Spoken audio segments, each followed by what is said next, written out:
தமிழ்நாடு காவல்துறை இதில் காட்டுகிற மெத்தனம் உள்ளபடியே அதிர்ச்சி அளிக்கிறது. இதில் விஜய் மீது ஏன் வழக்கு பதிவு செய்யவில்லை? புஷி ஆனந்த் மீது வழக்கு பதிவு செய்வதற்கு என்ன முகாந்திரம் இருக்கிறதோ அந்த முகாந்திரம் விஜய்க்கு இல்லையா?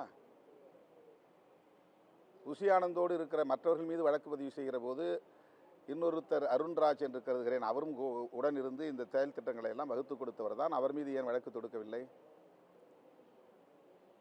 நீங்கள் சொன்னதை போல ஆதவ் அர்ஜுன் மீது ஏன் வழக்கு தொடுக்கவில்லை? தமிழ்நாடு அரசு அச்சப்படுகிறதா? தமிழ்நாடு காவல்துறை அச்சப்படுகிறதா? அல்லது வலுத்தவர்கள் மீது வழக்கு போடுவதில்லை, இளைத்தவர்கள் மீது தான் வழக்கு போடுவது என்கிற நடைமுறையை கையாளுகிறதா? 15-20 வருடங்களுக்கு முன்னால் நான் நயினார்பாளையம் என்கிற இடத்திலே பொதுக்கூட்டத்தில் பேசிக் கொண்டிருக்கிறேன். புதுச்சேரி பக்கத்திலே ஒரு சம்பவம் நடக்கிறது. அன்றைக்கு விழுப்புரம் எஸ்பியாக இருந்த ரவி அவர்கள் என் மீது வழக்கு போட்டார். எனக்கும் அதற்கும் சம்பந்தம் இல்லை, எனக்கு தெரியாத ஒரு நிகழ்வு. கட்சிக்காரர்கள் ஏதோ ஒரு சம்பவத்தில் ஈடுபடுகிறார்கள் என்றவுடன் சம்பந்தமே இல்லாத என் மீது வழக்கு, இப்படி பல வழக்குகள் என் மீது எந்த தொடர்பும் இல்லாத நிலையிலே போடப்பட்டிருக்கிறது. காவல்துறையின் இந்த அணுகுமுறை ஏற்புடையதல்ல. எதற்காக அச்சப்படுகிறார்கள்? யாருக்காக அச்சப்படுகிறார்கள்?